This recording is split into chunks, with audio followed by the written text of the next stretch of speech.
దేవునికి మహిమ కలుగును గాక. ఈ యొక్క ప్రత్యేకమైన సమయంలో దేవత దేవునికి నా యొక్క హృదయపూర్వక వందనాలు తెలియజేస్తూ మీ అందరికి కూడా నా యొక్క ప్రత్యేకమైన వందనాలు తెలియజేస్తూ ఉన్నాను. యేసుక్రీస్తు ప్రభువారు సిలువపై పలికినటువంటి చివరి మాటను, 7వ మాటను మనము ధ్యానం చేద్దాం. అందరూ కూడా తలలు వంచినట్లయితే ప్రార్థన చేసుకుందాం. పరిశుద్ధ ప్రేమగల మా తండ్రి, ఈ యొక్క ప్రత్యేకమైన సమయంలో ప్రభువా, నీవు సిలువలో పలికినటువంటి ప్రభువా చివరి మాటను మేము ధ్యానించుచుండగా నీవే మాతో మాట్లాడి మమ్మల్ని సరి చేస్తూ మమ్మల్ని బలపరచమని ప్రార్థన చేస్తూ యేసుక్రీస్తు నామములో ఈ ప్రార్థన అడిగి విడుచున్న నా ప్రియ పరలోకపు తండ్రి, ఆమేన్. లూకా సువార్త 23వ అధ్యాయం 46వ వచనాన్ని మనం చదువుకుందాం. అప్పుడు యేసు గొప్ప శబ్దముతో కేకవేసి, తండ్రి, నీ చేతికి నా ఆత్మను అప్పగించుకొనుచున్నాను నేను. ఆయన ఇలాగు చెప్పి ప్రాణము విడిచెను. గమనించండి పిల్లారా, యేసుక్రీస్తు ప్రభువారు సిలువపై ఆయన చివరిగా మాట్లాడుతూ ఆయన ఈ విధంగా తన ఆత్మను దేవుని చేతికి అప్పగిస్తున్నట్లుగా మనం చూస్తూ ఉన్నాం. ఈ యొక్క మాటలో మనము గమనించాల్సిన విషయాలు ఏంటి అని అంటే, ఇక్కడ యేసుక్రీస్తు ప్రభువారు అంత వేదన అనుభవించి, అంత బాధను ఆయన భరించి, ఇక చివరి సమయంలో ఆయన తన ఆత్మను తండ్రి చేతికి అప్పగిస్తున్నట్లుగా, తండ్రి, నా ఆత్మను నీ చేతికి అప్పగించుకొనుచున్నాను అని ఆయన మాట్లాడుతూ ఉన్నారు. ఆయన మొదట్లో తండ్రి అని మాట్లాడారు.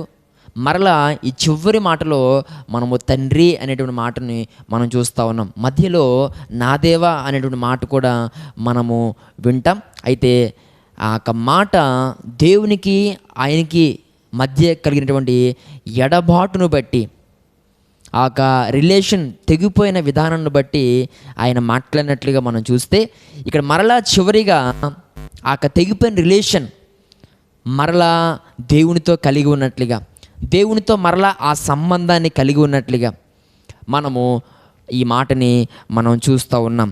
అయితే పిల్లరా, ఇక్కడ ఆయన ఆత్మను దేవుని చేతికి, ఆయన చేతికి అప్పగించడంలో దీని యొక్క భావము ఏమై ఉంది అని అంటే, ఇక్కడ యేసుక్రీస్తు ప్రభువారు దేవునితో ఏకమై ఉన్నట్లుగా మనం చూస్తూ ఉన్నాం. ఇక్కడ ఆయన దేవునితో ఏకమై ఉన్నారు.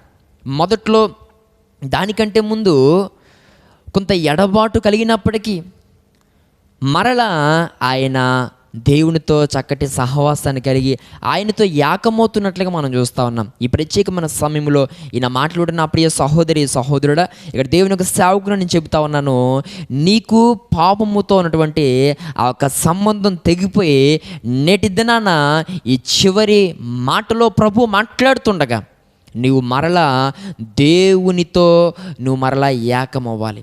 దేవుని యొక్క ఉద్దేశముతో నీవు ఏకమవ్వాలి. దేవుని యొక్క నిర్ణయంతో నీవు ఏకమవ్వాలి. దేవుని యొక్క హృదయముతో నీవు ఏకమవ్వాలి. ఆయన యొక్క చిత్తములో నీవు ఏకమై ఉండాలి. ప్రియ సహోదరి సహోదరుడా, ఇప్పుడు దాకా లోకస్తులతో ఏకమై, కొన్ని సందర్భాలలో నీ స్నేహితులతో, లేకపోతే నీ యొక్క కుటుంబీకులతో, లేకపోతే అన్యులుగా ప్రభుని ఎరగనటువంటి వారిగా ఎవరైతే ఉన్నారో, ఈరోజు అలాంటి వారితో ఏకమై కొన్ని సందర్భాల్లో చేయకున్న పనులు చేస్తూ, దేవుని నామానికి అగౌరవాన్ని తెస్తూ, దేవుని యొక్క నామాన్ని నీవు అగౌరవపరుస్తూ, దేవుని యొక్క నామాన్ని నీవు దూషించేటువంటి విధంగా ఇప్పుడు దాకా అనేక మందితో ఏకమై పనికిమాలిన పనులు, చెత్త పనులు, చేయకున్న పనులు ఈరోజు కొంతమందితో ఏకమై, కొంతమందితో మమేకమై చేసావేమో. ఈ యొక్క ప్రత్యేకమైన దినాన ప్రభు నీతో మాట్లాడుతున్న మాట ఏంటంటే కనుక, ఈరోజు నీకు లోకంతో ఉన్నటువంటి సంబంధం తెగిపోవాలి. నేటి దినము నుండి నీవు దేవునితో ఏకమవ్వాలి. దేవుని యొక్క మనస్సుతో ఏకమవ్వాలి. ఆయన హృదయంతో నువ్వు ఏకమవ్వాలి. ప్రియ సహోదరి సహోదరుడా, కొన్ని సందర్భాల్లో దేవుని యొక్క ఉద్దేశాలు, నీ ఉద్దేశాలు చాలా, దేవుని యొక్క ఉద్దేశాలకు కొన్ని సందర్భాల్లో దేవుని యొక్క ఉద్దేశాలకు నీ ఉద్దేశాలు చాలా వ్యతిరేకంగా ఉన్నాయి. ఆయా సందర్భాల్లో దేవుని యొక్క మాటకు నీ క్రియలు పూర్తిగా వ్యతిరేకంగా ఉన్నాయి. ఈ యొక్క ప్రత్యేకమైన సమయంలో ప్రభు మాట్లాడుతూ ఉన్నాడు, నేను నీ కొరకు ప్రాణం పెట్టాను కదా, నేను నీ కొరకు రక్తం కార్చాను కదా, ఎవరూ చేయలేనటువంటి త్యాగముని నీ కొరకు చేశాను కదా, ఎవరూ ప్రేమించనంతగా నేను నిన్ను ప్రేమిస్తూ ఉన్నాను కదా. ఈ ప్రేమను ఒకసారి చూడు. ఈ కలువరి సిలువలో నీ కొరకు వేలాడుతున్నటువంటి నన్ను చూడు. నీ కొరకు దెబ్బలు తిన్నటువంటి నా యొక్క శరీరాన్ని చూడు. నాగలి చాలవలే దున్నబడినటువంటి నా యొక్క దేహాన్ని చూడు. నీ కొరకు నేను పొందుతున్న శిక్షను నువ్వు ఒకసారి చూసి ఈ రోజు నుండి అయినా నువ్వు మనసు మార్చుకొని నాతో ఏకమవు, నా ఆలోచనతో ఏకమవు, నా చిత్తముతో ఏకమవు. ఇక నుండి నీవు నాతో ఏకమవుతే నీ ద్వారా నేను ఘనమైన కార్యాలు చేస్తాను. నీవు నాతో ఏకమై నువ్వు నాతో సహవాసం చేస్తూ నీవు అలా జీవించగలిగితే నిన్ను అభివృద్ధి చేస్తాను, నిన్ను ఆశీర్వదిస్తాను, నీ స్థితిగతుల్లో మార్పులు తీసుకొస్తాను, ఇంకా నీ ఎడల నా ప్రేమను నేను వ్యక్తపరుస్తాను అని ప్రభు మాట్లాడుతున్నాడు. ప్రియ సహోదరి సహోదరుడా, ఇక్కడ తండ్రి చేతికి, ఇక్కడ యేసుక్రీస్తు ప్రభువు తండ్రి చేతికి తన ఆత్మను అప్పగించుకోవడంలో భావమేమై ఉంది అని అంటే ఆయన తండ్రితో ఏకమై ఉన్నారు అని మనము ఆలోచన చేయాలి. యోహాను సువార్త 10వ అధ్యాయము 30వ వచనంలో ఆ మాటను మనం చూద్దాం. చూడండి, యోహాను సువార్త 10వ అధ్యాయము 30వ వచనంలో, నేనును తండ్రియును ఏకమై ఉన్నామని వారితో చెప్పెను. నేనును తండ్రియు ఏకమై ఉన్నామని వారితో చెప్పెను. ఇక నుండి నీవు దేవుడు ఏమవ్వాలి? ఏకమవ్వాలి. నీ నిర్ణయము దేవుని నిర్ణయంతో ఏకమవ్వాలి. నీ యొక్క తీర్మానము దేవుని యొక్క తీర్మానంతో ఏకమవ్వాలి. ప్రియ సహోదరి సహోదరుడా, కాబట్టి ఇక నుండి దేవునితో మనము ఏకమవ్వాలి అని అంటే, దేవునితో పిల్లరా మనము ఆ రకమైన సంబంధాన్ని కలిగి ఉండాలంటే, మనము ఆయనలో కలవాలి అని అంటే ఆయన మనస్సు మనలో ఉండాలి కదా. మరి ఆయన ఒక హృదయం లాంటి హృదయం మనం కలిగి ఉండాలి కదా. ఆయన లాంటి ఆ పరిశుద్ధత మనలో ఉండాలి కదా. ఇక నుండి వాటిని కలిగి దేవునితో ఏకమయ్యునులాగున మన ఆత్మీయ జీవితాన్ని మనం సిద్ధపరచుకుందామని దేవుని సేవకునిగా నేను తెలియజేస్తూ ఉన్నాను. ఇక్కడ మనము ఆలోచన చేస్తే కనుక ఆయన మాట్లాడుతూ ఉన్నారు, తండ్రి నీ చేతికి నా ఆత్మను అప్పగించుకునిచున్నాను. అయితే ఆయన లాగు చెప్పి ప్రాణం విడిచినట్లుగా మనం చూస్తాం. ప్రియ సహోదరి సహోదరుడా, ఇక్కడ మనం ఆలోచన చేస్తే ఇక్కడ ఈ మాటను బట్టి రెండవదిగా మనం ఏం అర్థం చేసుకోవాలి అని అంటే, దేవుని యొక్క యేసుక్రీస్తు ప్రభువారి యొక్క ఆత్మ ఎక్కడి నుండి అయితే పంపబడిందో మరలా అదే స్థలానికి వెళ్తున్నట్లుగా మనము చూస్తూ ఉన్నాం. అంటే ఆయన ఎక్కడి నుండి వచ్చారో మళ్ళీ అక్కడికే వెళ్తూ ఉన్నాడు. ఇక్కడ మనం ఆలోచన చేస్తే ప్రియ సహోదరి సహోదరుడా, నీవు కూడా దేవుని చేత ఈ లోకమునకు పంపబడ్డావు. స్వహతగా నీకు నువ్వేమీ పుట్టలే. దేవుని యొక్క ఉద్దేశం లేకుండా ఈరోజు నీవు కానీ నీకున్నవన్నీ కూడా కలగజేయబడలేదు. ప్రియ సహోదరి సహోదరుడా, వీటన్నిటికీ కారణభూతుడు దేవుడే. అయితే దేవుడే మనల్ని ఈ లోకములోనికి పంపాడు. మరలా మనం ఈ లోకయాత్రను ముగించుకుని మరలా ఎక్కడికి వెళ్ళాలి? ఆయన ఉన్న స్థలమునకు మనం వెళ్ళాలి. ప్రియ సహోదరి సహోదరుడా, దేవుడు ఉండేటువంటి స్థలము నుండే మనం పంపబడ్డాం. కానీ ఒక ప్రశ్న నేను అడుగుతా ఉన్నాను, ఈ చివరి మాట ద్వారా నువ్వు మరలా ఈ లోకయాత్రను ముగించినప్పుడు నువ్వు ఆయన ఉండే స్థలానికి వెళ్తావా? 2 స్థలాలు ఉన్నాయి. దేవుడు ఉన్న స్థలం ఒకటి, దేవుడు లేని స్థలం ఒకటి. చాలా సందర్భాల్లో సహోదరుడా, మారు మనసు పొందు, ప్రభువుని తెలుసుకో, రక్షణ పొందు. ఒకవేళ నువ్వు బాప్తిసం తీసుకున్నావు, రక్షణ పొందు, కానీ నువ్వు మందిరానికి రావట్లేదేంటి? ఇలా చేస్తే కరెక్ట్ కాదు. ఈసారి నుండి అయినా దేవుని యొక్క మందిరానికి రా. ఈసారి నుండి అయినా దేవుని యొక్క అనుభవం కలిగి ఉండు. ఈసారి నుండి అయినా దేవునితో సహవాసం చేయి. ఈసారి నుండి అయినా భక్తిలో బలపడు. లేకపోతే నువ్వు చనిపోతే నిత్య నరకానికి వెళ్ళిపోతావు అని ఎవరైనా చెబితే కొంతమంది మూర్ఖంగా మాట్లాడుతూ అంటున్నారు, చచ్చిపోతే ఎక్కడికి వెళ్తామో ఎవరు చూసి వచ్చారండి అని చాలా సందర్భాల్లో నువ్వు మాట్లాడడం ఎంత బాధాకరమైన పరిస్థితి. కొన్ని సందర్భాల్లో నువ్వు చేస్తున్న పనిని బట్టి ఎవరైనా నీ దగ్గరకు వచ్చి ఈ పనులు సరికాదు, ఈ ప్రవర్తన సరికాదు, ఈ త్రాగుడు విడిచిపెట్టేసే, ఈ వ్యభిచారాన్ని విడిచిపెట్టు, నీ యొక్క ఆలోచన విధానాన్ని మార్చుకో, మారు మనసు పొందు, లేకపోతే నరకానికి వెళ్ళిపోతావనంటే కొన్ని సందర్భాల్లో అలాంటి వారితో మరికొంతమంది అంటున్నారు, ఏంటంటే ప్రతిసారి నరకం నరకం నరకం భయపడతారు, 2 రోజులు ఉంటే అదే అలవాటు అయిపోద్ది అన్నట్లుగా కొన్ని సందర్భాల్లో నువ్వు మాట్లాడుతున్నామంటే అది బాధాకరమైన పరిస్థితి.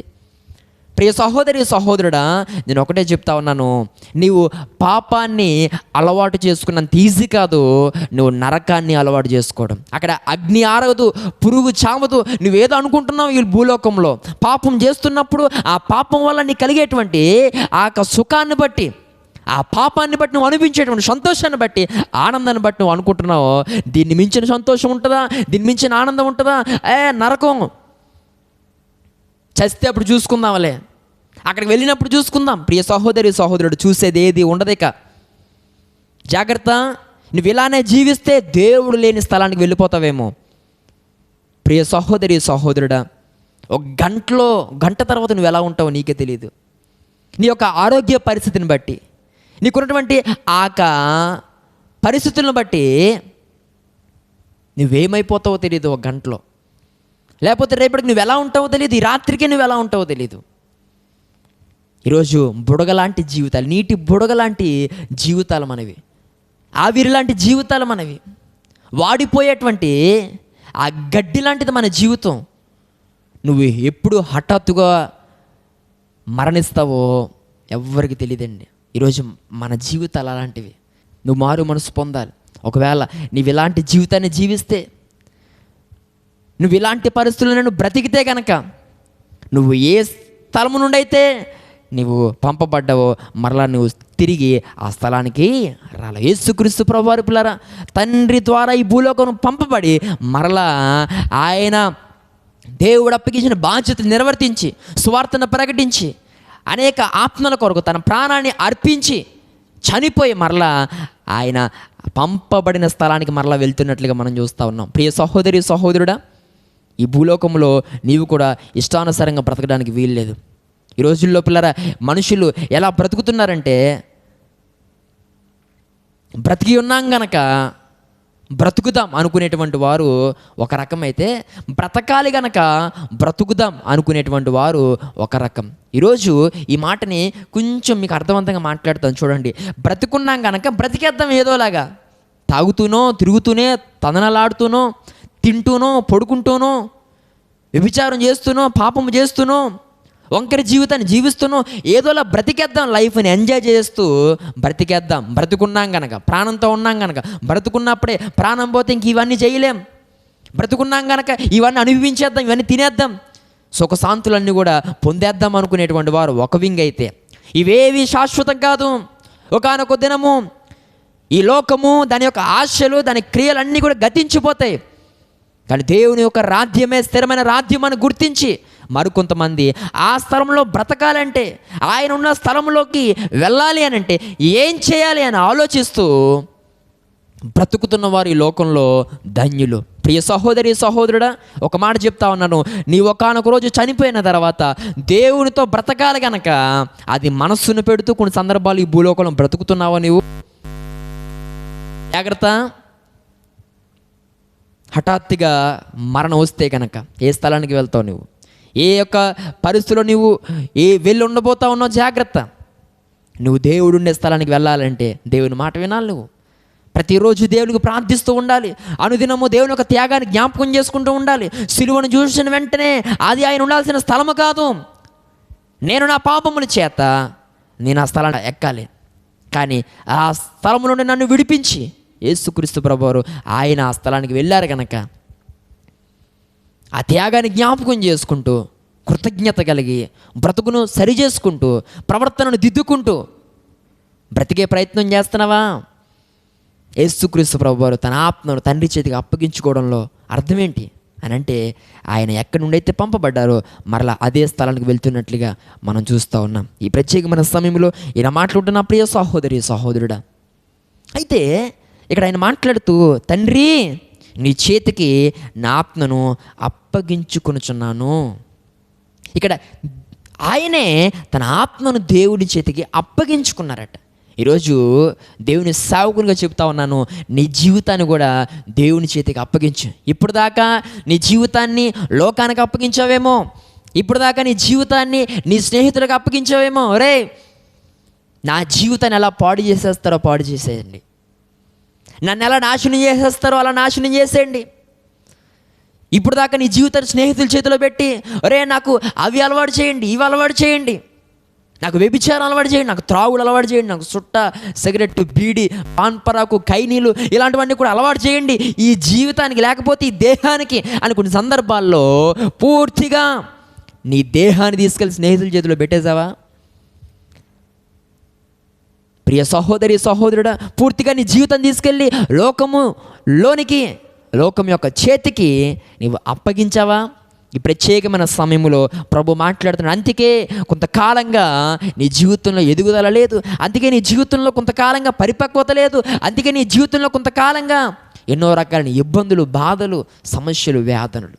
ఈ యొక్క ప్రత్యేకమైన సమయంలో యేసుక్రీస్తు ప్రభువు సిలువలో పలుకుతున్నటువంటి ఆ చివరి మాటలో ప్రభు నీతో మాట్లాడుతూ ఉన్నాడు. నీ జీవితాన్ని నాకు అప్పగించు, దయచేసి నీ జీవితాన్ని సాతాను చేతికి అప్పగించొద్దు, నీ జీవితాన్ని అపవాది చేతికి అప్పగించొద్దు అని ప్రభు నేటి దినాన స్పష్టంగా మాట్లాడుతూ ఉన్నాడు. ఈ ప్రత్యేకమైన సమయంలో ఈయన మాట్లాడుతున్న ప్రియ సహోదరి సహోదరుడా, మన జీవితాన్ని ఎవరికి అప్పగించాలి?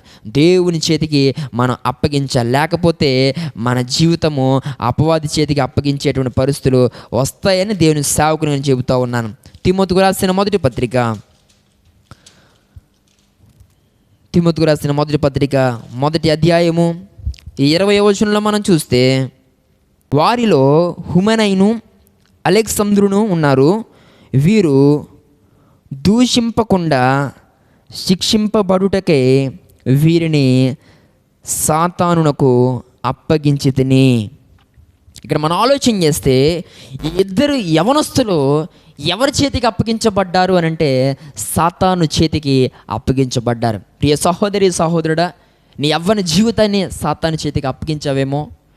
ఒకవేళ నీకు తెలియకుండానే నీ జీవితం పూర్తిగా వాడి చేతుల్లోనికి వెళ్ళిపోయిందేమో. ఈ ప్రత్యేకమైన సమయంలో నీవు చేస్తున్నటువంటి పాపపు క్రియలను ప్రభుత్వంలో నువ్వు ఒప్పుకొని విడిచిపెట్టి కప్పుకునే ప్రయత్నం చేయొద్దు. పాపాన్ని నువ్వు ఇంకా కవర్ చేసుకునే ప్రయత్నం చేయొద్దు. అది దాగేది కాదు, దేవుడు చూశాడు దాన్ని. కాబట్టి నీవేంటో దేవునికి తెలుసు, నీ పాపం ఏంటో దేవునికి తెలుసు, నీ పరిస్థితి ఏంటో దేవునికి తెలుసు. ఈరోజు నీ జీవితాన్ని దేవుని చేతికి అప్పగించు. ఆయన చేతికి అప్పగిస్తే ఆయన నీ జీవితాన్ని క్షమించి నిన్ను పరిశుద్ధపరిచి పవిత్రపరిచి ఆయన ఉండేటువంటి ఆ స్థలములో నిన్ను చేర్చుకోవడానికి ఆ సిలువలో దొంగతో ఆయన మాట్లాడుతూ ఉన్నాడు. ఏంటంటే, నేడు నీవు కూడా నాతో పరదేశులో నీవు ఉంటావు. ఒక వాగ్దానం చేసినట్లుగా మనం చూస్తూ ఉన్నాం. ఈ ప్రత్యేకమైన సమయంలో దేవుడు వాగ్దానం చేస్తూ ఉన్నాడు. అదేంటంటే, నీవు నీ పాపాన్ని ఒప్పుకొని విడిచిపెడితే, నువ్వు మారు మనసు పొందితే, నువ్వు నిజమైన రక్షణ అనుభవంలోకి వస్తే, నన్ను నువ్వు పూర్తిగా తెలుసుకోవడానికి ఇష్టపడితే కనుక ఖచ్చితంగా నీ విషయంలో నేను కార్యం చేస్తాను. నిన్ను సాతాను చేతికి అప్పగించను, నిన్ను లోకము చేతికి అప్పగించను, నేను చేర్చుకుంటాను, నేను నా హక్కును నిన్ను చేర్చుకుంటాను అని ప్రభు మాట్లాడుతున్నాడు. ఈ ప్రత్యేకమైన సమయంలో నా మాట్లాడుతున్న ప్రియ సహోదరి సహోదరుడా, అప్పగించగలవా నీ జీవితాన్ని? ఇంకా జీవితం ఉందని అనుకోవద్దు దయచేసి ప్రియ సహోదరి సహోదరుడా. ఇంకా చాలా టైం ఉందని అనుకోవద్దు. ఇదే అనుకూలమైన సమయం, ఇదే రక్షణ దినము. రేపు నీది కాదు, ఈరోజే మోకరించి నీ జీవితాన్ని ప్రభు చేతిలో పెట్టేసాయి. నీ యవ్వన జీవితాన్ని ప్రభు చేతిలో పెట్టేసాయి. ఈ యొక్క ఆ పరిస్థితిని దేవుని చేతికి అప్పగించు. ప్రభువా, నన్ను మార్చు తండ్రి, నువ్వు నన్ను సరిచే ప్రభువా, నాకు బుద్ధి చెప్పు తండ్రి, నా మార్గాలను ప్రభువా సుస్థిరపరచు ప్రభువా అని ప్రార్థన చేయగలిగితే కనుక ఈరోజు యేసుక్రీస్తు ప్రభువారు నీ కొరకు చనిపోతూ, ఆయన నీ కొరకు తన రక్తాన్ని దారపోస్తూ ఆయన సంతోషపడగలుగుతాడు. నేను చేస్తున్న త్యాగానికి నాకు ప్రతిఫలం దక్కింది అని ఆయన అనుకుంటాడు. నేను కారుస్తున్నటువంటి ఈ యొక్క రక్తమునకు ప్రతిఫలం దక్కింది, నేను పొందిన దెబ్బలకు శిక్షకు ప్రతిఫలం దక్కిందని సంతోషపడతాడు నీ విషయంలో. నేడు దినాన బాధను అనుభవిస్తున్నటువంటి దేవునికి ఇలాంటి సంతోషాన్ని ఇవ్వగలవా? ఆ వేదన అనుభవిస్తున్నటువంటి యేసుక్రీస్తు ప్రభుని మరలా ఈ చివరి సమయంలో నువ్వు మారు మనసు పొంది ఆయన్ని సంతోషపరచగలవా? ప్రియ సహోదరి సహోదరుడా, దేవుని చేతికి నీ యొక్క జీవితాన్ని అప్పగించు. ఆయన నీకు తండ్రిగా ఉండడానికి ఇష్టపడతా ఉన్నాడు. ఆయన ఇక్కడ మనం చూస్తే మొదటి మాటలో తండ్రి అని ఆయన మాట్లాడారు, చివరి మాటలో మరలా తండ్రి. మధ్యలో పిల్లల ఎడబాటు వచ్చింది, కానీ ఇక పూర్తిగా ఎడమగానే ఆయన ఉన్నాడా? ప్రియ సహోదరి సహోదరుడా, నీ జీవితంలో కూడా దేవునికి నీకు మధ్య ఏవో కారణాల చేత, ఏవో పరిస్థితుల వల్ల, కొన్ని సందర్భాలు దేవుని యొక్క చిత్తాన్ని నువ్వు మర్చిపోయి, దేవుని యొక్క మాటలను మర్చిపోయి, ఒకవేళ మార్గం నుండి తొలగిపోయావేమో, దేవునికి దూరం అయిపోతూ వచ్చావేమో గతించిన కాలంలో. ఒకప్పుడు బలంగా ఒక వెలుగు వెలిగినటువంటి నీవు దేవునికి నీకు మధ్య కొంతకాలంగా ఎడబాటు వచ్చి ఇంకా దేవునికి ఎడమగానే బ్రతుకుతూ నీవు జీవిస్తున్నట్లయితే కనుక వచ్చేసే, మరలా దేవుని దగ్గరకు వచ్చేసే. ఆయన నీకు తండ్రిగా ఉండడానికి ఆయన ఇష్టపడతా ఉన్నాడు. ఆయన నిన్ను కుమారుడిగా స్వీకరించడానికి, నిన్ను కుమార్తెగా స్వీకరించడానికి ఆయన మరొక్కసారి ఇష్టపడుతూ ఉన్నాడు. నాకు ఎడమగా ఉండొద్దు, నీకు నాకు ఎడబాటు మంచిది కాదు. ఈ దూర పరిస్థితి మనకంత క్షేమం కాదు. నాకు మరలా నువ్వు దగ్గరగా ఉండాలి, నువ్వు వస్తే నేను చేర్చుకోవడానికి నేను సిద్ధంగా ఉన్నాను అని ప్రభు మాట్లాడుతూ ఉన్నాడు. ఈరోజు ఆ యొక్క ప్రేమతో ఆ కలువరి శిలువలో మాట్లాడుతున్నటువంటి యేసుక్రీస్తు ప్రభు మాటకు విధేయత చూపగలవా? ప్రియ సహోదరి సహోదరుడా, ఈ ప్రపంచంలో కొన్ని మతాలు ఉన్నాయి. అయితే కొన్ని మతాలు దేవుణ్ణి తండ్రి అని పిలవడానికి అంగీకరించవు. ఎందుకనంటే దేవుణ్ణి తండ్రి అని పిలిస్తే అది దేవదూషణతో సమానం. అందుకు ఈరోజు అనేక రకాలైన మతాలు ఆయా పరిస్థితులు దేవుళ్ళుగా పిలువబడుతున్న వారిని దేవుళ్ళు అనే పిలుస్తారు తప్ప వారికి తండ్రి అనే పిలిచే ఆధిక్యత లేదు. కానీ నువ్వు పాపివైనా, నువ్వు భయంకరమైన పాపంలో ఉన్నా, నిన్ను చేర్చుకోవడానికి, ఇలాంటి నీకు తండ్రిగా ఉండడానికి, నిన్ను క్షమించడానికి ఆయన సిద్ధంగా ఉన్నాడు. ప్రియ సహోదరి సహోదరుడు, నీకు తండ్రిగా ఉండడానికి ఆయన ఇష్టపడుతూ ఉన్నాడు. ఈ ప్రత్యేకమైన సమయంలో ఈయన మాట్లాడుతున్న నా ప్రియ సహోదరి సహోదరుడా, పరలోక ప్రార్థనలో కూడా మనం చూస్తాం, పరలోకమందున్న మా తండ్రి మా తండ్రి మా తండ్రి అంటే దేవుడు నీకు తండ్రిగా ఉండడానికి ఆయన ఇష్టపడుతూ ఉన్నాడు. ప్రియ సహోదరి సహోదరుడా, తండ్రి మాట వినగలవా? ఈ యొక్క తండ్రి మాట యొక్క భావాన్ని నువ్వు అర్థం చేసుకోగలవా? ఈ తండ్రి యొక్క ఉద్దేశాన్ని నువ్వు అర్థం చేసుకోగలవా? రాబోతున్న దినాల్లో ఈ తండ్రి చిత్తాన్ని నువ్వు చేయగలవా? రాబోతున్న దినాల్లో ఈ తండ్రి నీ కొరకు చేస్తున్న త్యాగాన్ని మర్చిపోకుండా ఉండగలవా? అలా గనక ఉంటే నీ జీవితంలో గొప్ప గొప్ప కార్యాలు జరుగుతాయి. ఈ ప్రత్యేకమైన సమయంలో యేసుక్రీస్తు ప్రభువు శిలువలో పలికినటువంటి ఈ యొక్క 7 మాటలను మనము మన ఆత్మీయ జీవితాల్లో ఆయా సందర్భాల్లో జ్ఞాపకం చేసుకుంటూ అటు అనుసారం మనం జీవించగలిగితే ఖచ్చితంగా మన జీవితాల్లో గొప్ప కార్యాలు జరుగుతాయండి. మొట్టమొదటి మాటలో మనం చూస్తాం క్షమాపణ. దేవుడు క్షమించడానికి సంసిద్ధుడు. అదే క్షమాగుణాన్ని మనం కూడా కలిగి ఉండాలి. ఇతరులను క్షమించేటువంటి వారిగా మనం ఉండాలి. అంత మాత్రమే కాకుండా మనమును కూడా దేవుని యొద్దకు వచ్చి క్షమించమని అడిగితే ప్రభు క్షమించడానికి సిద్ధంగా ఉన్నాడు. మనం ఒప్పుకున్నప్పుడు ఆ తప్పును క్షమించి ఆయన ఉండేటువంటి స్థలంలో మనల్ని చేర్చడానికి ఆయన ఇష్ట మనసు గలవాడిగా ఉన్నట్లుగా మనం 2వ మాటలో చూస్తూ ఉంటాం. దొంగతో అంటూ ఉన్నాడు, ఒక వాగ్దానం ఇస్తున్నాడు. అదేంటనంటే ఒక భరోసా, ఏమంటే ఒక నిరీక్షణ ఇస్తూ ఉన్నాడు. అదేంటనంటే కనుక నేడు నీవు కూడా నాతో పరదేశంలో ఉంటావు, అంతే. 3వదిగా మనం చూస్తాం ఆ తల్లికి ఆదరణ ఇస్తున్నట్లుగా, వారికి ఒక బాధ్యతను అప్పగిస్తున్నట్లుగా మనం చూస్తాం.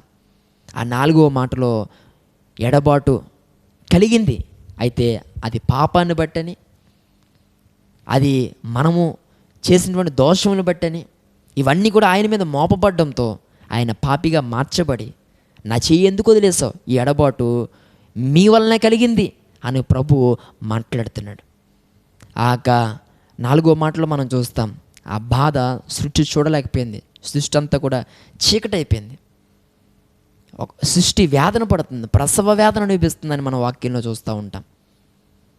అంతేగా ఈ యొక్క ప్రత్యేకమైన సమయంలో మన ఆత్మీయ జీవితాల్లో దేవుని యొక్క త్యాగాన్ని, ఆ వేదనను మనం అర్థం చేసుకుంటూ మార్పు చెందడానికి మనం ప్రయత్నం చేయాలి. 5వ మాటలో మనం చూస్తాము, నేను దాహము కలిగి ఉన్నానని. ఆత్మల దాహం నాకుంది. ఇక్కడ సువార్త భారాన్ని మనం కలిగి ఉండాలని ప్రభు మాట్లాడారు. 6వదిగా మనం చూస్తాం, సమాప్తమైంది. దేవుడు యేసుక్రీస్తుకు అప్పగించిన బాధ్యతను ఆయన నిర్వర్తించి సమస్తమును సమాప్తపరిచారు, పూర్తి చేస్తారు. మనము కూడా దేవుడు మనకు అప్పగించిన బాధ్యతను మనం పూర్తి చేసేటువంటి వారిగా మనం ఉండాలి. 7వదిగా ఇలాంటి అనుభవాలు కలిగి మనం జీవించగలిగినప్పుడు ఖచ్చితంగా మన ఆత్మీయ అభివృద్ధి ఎంతో సంతోషకరంగా ఉంటుంది, మనకెంతో ఆనందకరంగా ఉంటుంది. రాబోయే దినాల్లో దేవుడు నిన్ను, నీ కుటుంబాన్ని అట్రీతిగా ఆశీర్వదించి నిన్ను ఘనపరచునుగాక. ఆమేన్. ప్రార్థన చేసుకుందాం. పరిశుద్ధుడ, ప్రేమగల మా తండ్రి, ఈ యొక్క ప్రత్యేకమైన సమయంలో ప్రభువా, నువ్వు మాతో మాట్లాడినటువంటి ఈ చివరి మాటను బట్టి నీకే కృతజ్ఞతాస్తుతులు చెల్లిస్తున్నాను. విన్నటువంటి బిడ్డలందరి జీవితాల్లో నీ యొక్క రక్షణ కార్యాన్ని జరిగించండి అయ్యా. నువ్వు సిలువలో పలికినటువంటి ఈ మాటలను ప్రభువా ఎన్నడూ మర్చిపోకుండా అయ్యా, ఈ మాటలను, వీటి యొక్క భావమును, వీటి యొక్క ఉద్దేశాలను ప్రభువా అనుదినము స్మరణకు తెచ్చుకుంటూ ఆత్మీయ అనుభవాల్లో ప్రభువా వాటిని చూపిస్తూ రాబోతున్న దినాలను నిన్ను సంతోషపెడుతూ నీకు మహిమ తెచ్చిన బిడ్డలుగా మేము ఎదగడానికి సహాయం చేస్తాను నమ్ముచు యేసుక్రీస్తు నామములో ఈ ప్రార్థన మిక్కిలి వినయంతో అడిగి వేడుచున్న నా ప్రియ పరలోకపు తండ్రి. ఆమేన్, ఆమేన్. మీ అందరికి కూడా నాకు ప్రత్యేకమైన వందనాలు తెలియజేస్తూ ఉన్నాను. ఈ యొక్క సందేశాలు మీకు దీవెనకరంగా ఉంటున్నట్లయితే కనుక తప్పకుండా అనేకులకు వీటిని షేర్ చేస్తూ ప్రోత్సాహకరంగా ప్రార్థిస్తూ మీరు ఉండాల్సిందిగా తెలియజేస్తూ ఉన్నాను. My God bless you all.